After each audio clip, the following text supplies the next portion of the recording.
dan Sukaisi, Luciana, Fatimah, dan seluruh para pahlawan-pahlawan Al-Irsyad di Hongkong.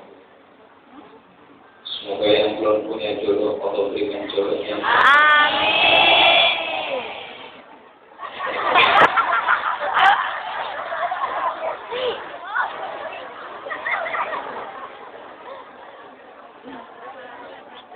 Biasa saja boleh mencari suami seperti apapun boleh, yang penting soleh. Amin. Silakan mencintai siapa saja, yang penting jangan mencintai si pemimpin.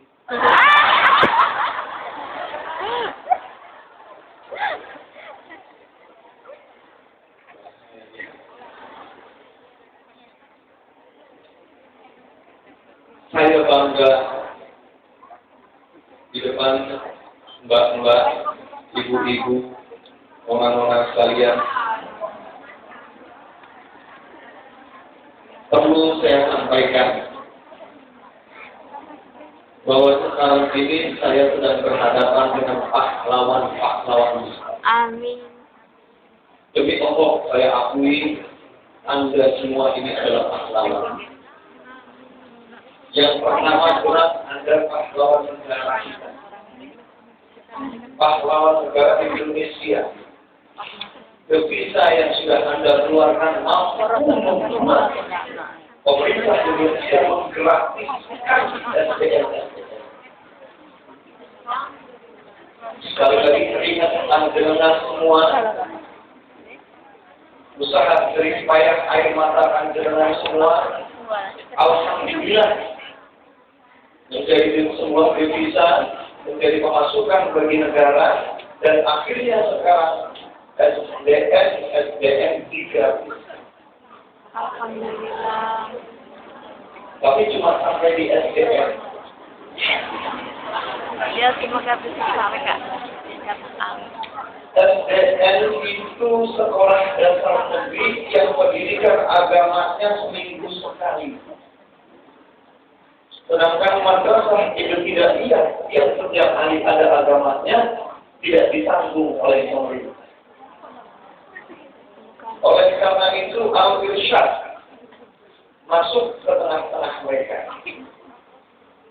Saya pribadi menyadari kalau seandainya anak-anak kita, adik-adik kita tidak mendapatkan pendidikan agama yang cukup, saya khawatir Indonesia menjadi lebih parah daripada Hongkong. Saya khawatir anak-anak kita, adik-adik kita tidak mengenal agama yang akhirnya durhaka kepada kedua orang tuanya. Alhamdulillah, amin. Oleh karena itu saya jungkir balik. Saya dagang asongan. Saya dagang kampung. Yang penting saya cari uang yang halal, uangnya saya kumpulkan buat anak-anak kita yang tidak sanggup untuk sekolah, dia bisa mendapatkan pendidikan agama. Alhamdulillah di Hongkong banyak pahlawan-pahlawan kita yang membantu. Jadi saya bangga sekali, saya sangat berterima kasih sekali. Pertama, kepada para pahlawan yang ada di Hongkong dalam mengedarkan irsyad ini. Yang kedua, saya ucapkan ribuan terima kasih kepada panjenengan semua yang sudah memberikan sedekah lewat majalah irsyad. Karena uang-uang yang panjenengan berikan sebagai pengganti majalah irsyad, kami pergunakan untuk merekrut anak-anak yang tidak mampu mendapatkan pendidikan agama, kemudian kami sekolahkan, kami berikan fasilitas, kami hidupi sebagai layaknya manusia. Alhamdulillah. Sekali lagi saya ucapkan terima kasih. Sama-sama. Panjenengan-panjenengan yang dimuliakan Allah Subhanahu wa Ta'ala, saya tidak panjang lebar, karena nanti insya Allah kita akan sama-sama mendengarkan tausiah. Atau sudahnya aku nggak tahu. Saya sudah berubah. Dari Jakarta saya ditelepon bapak di mobil. Ini masih dikerjain. Ibu-ibu bapak dari yang berbahagia, sekali lagi hadirnya majalah Irsyad di tengah-tengah Anda ini tidak lain dan tidak bukan hanya sekedar untuk memberikan fasilitas kepada mereka orang-orang yang tidak berdaya. Pernah suatu ketika, boleh saya cerita sedikit? Saya kedapatan orang yang membantu masak di rumah saya sakit. Akhirnya bismillah, saya sendiri yang masak. Jadi saya itu ngomong. Jam setengah belum saya berangkat ke pasar, Mbak. Saya melihat di pinggir jalan ada anak kecil lagi nangis pegang perut. Setengah enam. Anak umur 5 tahun laki-laki. Saya pikir anak-anak biasa. Akhirnya saya sudah belanja, saya beli sayur buat makan anak-anak pesantren. Saya pulang tuh jam 12 siang. Saya melihat anak kecil itu nangisnya sudah begini. Saya mulai berpikir, anak itu kenapa? Tapi karena saya bawa betulan banyak, saya bawa motor, kalau saya berhenti, api ngegablu. Akhirnya saya pulang dulu. Begitu saya pulang, saya mikir terus di rumah, ya Allah, kalau anak itu jam setengah 6 sudah nangis, berarti anak itu dari malam nangis. Kalau anak itu pegang perut sampai setengah jongkok, berarti dia lapar. Saya kembali, saya dapati anak itu sudah berhenti menangis, tapi posisi sudah jongkok. Saya ambil dia. Saya tanya bahasa Indonesia enggak ngerti. Akhirnya sampai saya bergemam. Iki ada soko. Tapi ternyata dua menit itu, lalu dia ngomong, mak wis budal.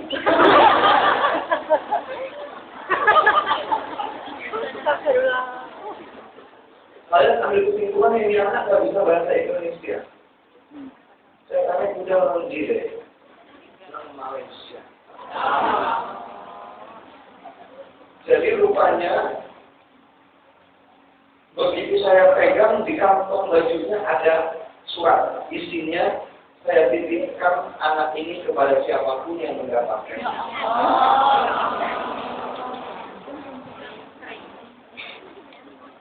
Di surat ini juga diceritakan bahwa ayahnya meninggal dunia.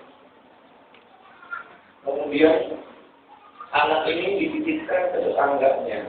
Rupanya tetangganya juga orang kesulitan. Tetangganya nyerah dari Brebes dibawa ke Jakarta ditinggal.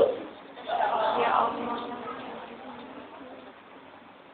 Itu anak manusia. Dan ada anak manusia. Anak kecil pun kalau kita lihat begitu kan kita ambil. Saya juga pernah lagi ketika saya mau berangkat kuliah. Saya bawa tas. Karena kalau saya berangkat kuliah itu saya selalu bawa bekal. Saya lihat ada anak-anak kecil di lampu merah pada minta uang di pinggir jalan, di mobil-mobil. Dan saya lihat ada satu anak-anak perempuan umur 4 tahun. Umur 4 tahun. Dia lagi megangin pohon. Saya hampiri dia, nak. Kenapa kamu enggak seperti teman-temanmu itu minta uang sama yang punya mobil? Enggak, om. Takut bunda marah. Saya tanya, bundamu mana? Bunda sudah meninggal, om, 2 minggu yang lalu. Ya. Kemudian saya tanya lagi, ayah kenapa? Kata bunda, kalau ayah sudah meninggal saat saya umur 2 tahun. Ya. Saat itu bibir saya keluar. Saya tanya, tinggal di mana sekarang kamu? Ya di sini om sama teman-teman. Kamu sudah makan? Ya boleh. Cepat-cepat saya turunkan tas, saya ambil roti yang cuma 1 di sana. Saya berikan roti itu. Ini makan. Oh sudah. Roti ini tinggal 1. Silakan kamu makan. Awalnya dia nggak mau terima. Dia diem aja lihatin saya. Saya bilang makan aja nggak apa-apa kok. Saya dia ambil, dia nanya ke saya, Om, roti ini cuma satu ya? Saya bilang iya. Kalau roti yang cuma satu ini saya makan, terus Om makan apa? Ya Allah. Saya pikir itu anak kecil, anak yang tidak punya orang tua, anak yang sedang kelaparan, anak yang sedang membutuhkan makanan. Seandainya dia orang kaya, mungkin bukan dia yang tidak suka roti, tapi kita yang bersuka privilege. Saya ngomong.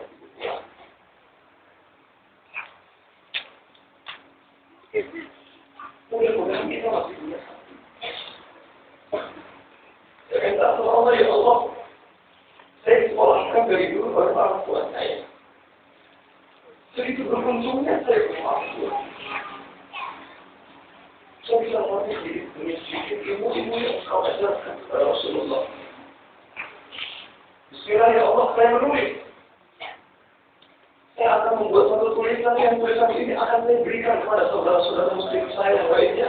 Mudah-mudahan tulisan ini bisa memberikan manfaat kepada mereka orang kaya ini.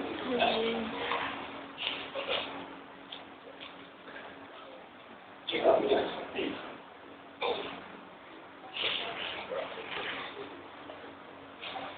Mungkin sekarang ini kita melihat ada anak-anak kecil yang di pinggir-pinggir jalan, kita masih melihat sebelah mata. Dan sebenarnya anak-anak kecil yang digendong itu hujan-hujanan panas kepanasan. Mereka menggunakan tangan depan kita mengharapkan kita memohon belas kasih dari kita. Tapi apapun yang kita lihat, apa yang kita lakukan, kita diam sering bangsa. Seakan-akan kita acuh-acuh. Bukan tidak pernah kita saksikan penderitaan mereka. Setiap hari kita saksikan penderitaan mereka. Seakan-akan kita tidak mau tahu. Sungguh, kalau ini yang terjadi, yang fakir bukan mereka, yang miskin bukan mereka, tapi yang fakir kita, yang miskin kita, fakir hati, miskin lagi.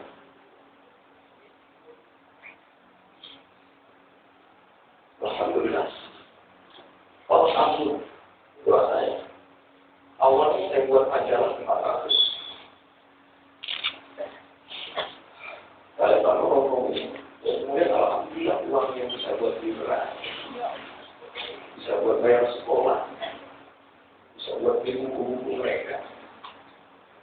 Sampai kemudian alhamdulillah Allah kita sudah 9.000 gitu.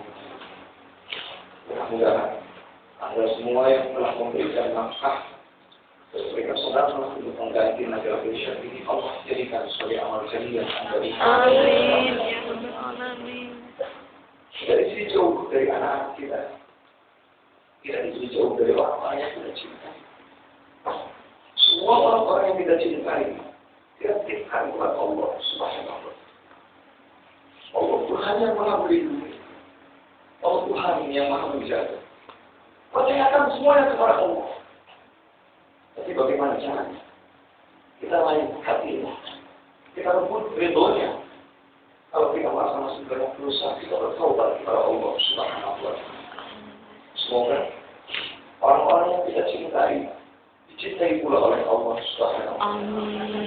Dan kita semua di sini diberikan kemudahan oleh Allah untuk mencari nafkah untuk menghidupi banyak orang-orang yang kita cintai. Amin. Dengan demikian, saya bilang sama Mbak Lisa yang Mbak juga, Mbak Mas, 17 Agustus itu biasanya di Hongkong rame dengan acara-acara artis, panggilan-panggilan artis, acara dangdutan, mereka berjoget-joget, padahal mereka lupa mereka sedang mencari nafkah buat yang di rumah. Mereka berdosa, Mbak Mas coba buat suatu pengajian, tapi uangnya ambil dari majalah Indonesia. Mudah-mudahan mereka yang sudah berbuat dosa mau bertobat kembali kepada Allah Subhanahu wa Ta'ala. Sebab demi Allah tidak ada dosa yang tidak diampuni oleh Allah Subhanahu wa Ta'ala. Terbanyak apapun dosa, kalau kita mau bertobat, Allah pasti akan ampuni. Sekali lagi saya ucapkan jazakumullah khairan katsiran. Terima kasih banyak. Semoga Allah Subhanahu wa Ta'ala memberikan kesejahteraan para panjenengan semua. Amin. Ya Rabbal Alamin. Para panjenengan semua. Amin. Dan Allah lembutkan hati para majikan agar cinta dan sayang. Amin. Dengan menyatakan mudah-mudahan. Jadi apa yang Amin. dibaca di dalam Allah dengan doa. Amin. Ya Rabbal Demikian cukup dari saya. Sekali lagi maaf para pahlawan-pahlawan Al-Irsyad yang tidak saya sebutkan namanya, jangan kecewa. Saya sudah sangat berterima kasih berkat keringat Anda dan air mata Anda, anak-anak kami jadi bisa makan, jadi bisa sekolah, jadi bisa menuntut Allah.